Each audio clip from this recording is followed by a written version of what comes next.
Жетвата во Пелагонија пред финиш. Се полнат амбарите на житопроизводителите од и ниската откупна цена и немоста на надлежните не им дава сигурност истата да ја предадат. Во повеќе наврати апелираа до министерот да им ги исплати субвенциите и да договорат повисока, поточно 12 денари за килограм лебно жито, од имаките што им ги наметнаа временските неприлики. Раниот мраз и сушата не дадоа род по планираното. Се сожаление на ние површини каде што има некој клас повеќе, неоштетен.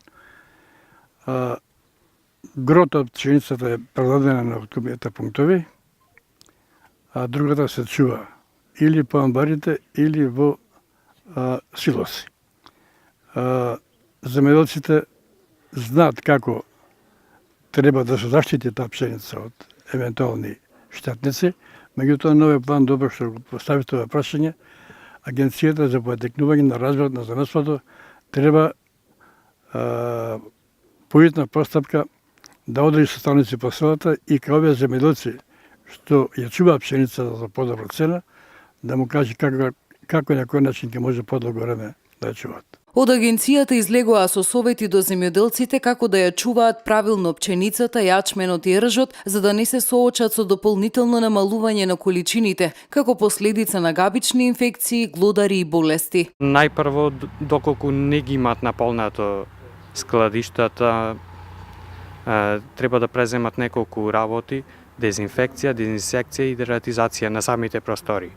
Значи, доколку не го имат складирано, самите простори треба да се проверат од пукнатини прозори, да се затворат со мрежи, да се провери конструкцијата од течење на вода. Потоа, самите простори, ако претходно се чувала исто жито од претходната година, да се исчистат добро, да се истретираат со инсектициди.